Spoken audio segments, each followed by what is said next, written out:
청년들의 결혼과 출산을 독려하고자 정부가 지난 24일 내놓은 청년 내 집 마련 정책을 두고 실효성 논란이 불거지고 있는데요. 적용 기준이 현실을 제대로 반영하지 못하고 있어 수혜 대상이 기대보다 적을 것이란 지적입니다. 최남영 기자입니다.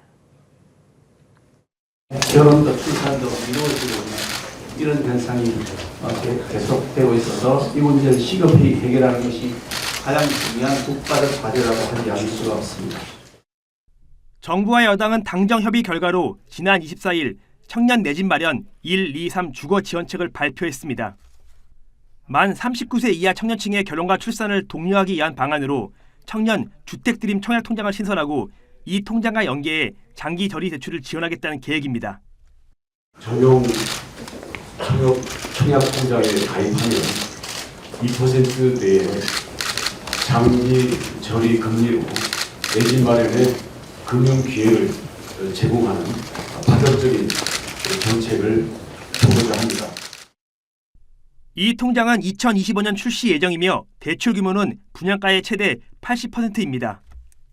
대출 금리는 최저 2.2%인데 결혼과 출산 등의 우대 조건을 충족하면 1.5%까지 떨어집니다. 내 집 마련을 원하는 청년층에 주거 사다리를 놓겠다는 겁니다. 하지만 정부의 기대와 달리 수혜 대상이 제한적일 거란 목소리가 커지고 있습니다. 우선 대출은 만 39세 이하 청년층을 대상으로 하고 있지만 통장은 만 34세까지 가입이 가능해 만 35세 이상은 대출을 받을 수가 없습니다. 대출 적용 대상 주택 기준도 도마 위에 올랐습니다. 정부는 대출 대상 주택 기준을 분양가 6억 원 이하의 전용 85제곱미터로 설정했습니다. 하지만 비교적 선호도가 높은 수도권에서는 분양가 6억 원 이하 주택을 거의 찾을 수 없을 것이란 예상입니다. 주택도시보증공사에 따르면 지난달 기준 서울 민간아파트 전용 59제곱미터 평균 분양가는 약 8억 원입니다. 현 분양가 상승 추세를 고려하면 통장 출시 시점인 2025년에는 수도권 59제곱미터 주택도 6억 원을 훌쩍 넘어설 것이라는 전망입니다. 정부는 2025년 이후 3기 신도시 분양에서 6억 원 이하 아파트가 다수 나올 것이라며 이때 해당 청약통장의 쓰임새가 커질 것이라는 입장입니다.